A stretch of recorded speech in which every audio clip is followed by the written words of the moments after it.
Okay na po. Ayan, patayin natin mga sir ha.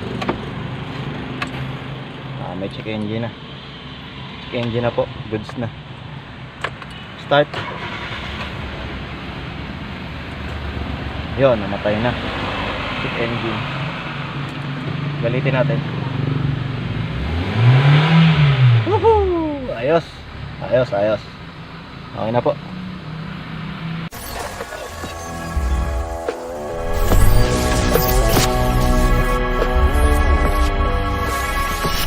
Po mga sir, Hyundai i10. Wala po siyang check engine. Dito po dati ang check engine niya. Kaya mahirap pong tanggapin. Ngayon ang problema po ganito, lumuluwag po pala yung battery niya, sabi ni madam. Hindi po niya na papansin. Lumuluwag ang battery, maluwag ang battery nung na-check nila. Ngayon po, ang problema kasi pag maluwag ang battery, si alternator po, tumataas ang charging niya. Yun po, si alternator po, lumuluwag pag lumuluwag. Si alternator po kasi, ang regulated voltage niya ay 15 volts lang ang pinaka-maximum. Yun. Ngayon kapag lumuluwag po si battery, hindi niya masisense yung 12 volts reference. Ngayon, ang gagawin po ni alternator, i-overcharge niya ngayon.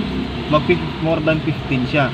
Kaya ngayon, ang mga computer box po kasi natin, lalo na Hyundai, di ko alam kung bakit ganyan, madaling masira yung mga Korean cars na mga computer box. Kasi usually po ang mga capacitor tsaka mga components ng electronic board niyan, minsan ang pinaka-maximum 35 volts or 16 volts ang pinaka-maximum. Ngayon hindi ko po alam kung bakit, pero yun lang daw naging problema niya, lumuluwag yung battery. Tapos yun, after nun, napansin niya na wala na yung check engine, ayaw na umandar. Chinik ko po lahat ng main signal sa labas, wala po talagang walang kuryente. Kaya yun po, napag-desisyon ko na buksan yung tanggalin yung computer box. Tapos titingnan po natin kung box talaga yung problema. Checking naman po, wala po siyang bayad. Kaya check po muna natin. Ito po computer box po niya, nandito sa Ayan, ang laki po. Ayan ang computer box po niya. Tanggalin po natin yan. May check engine. Meron pre. Natin may check engine. Ayo, may check engine na. Starting the engine. Yung mga sir, mandar na po.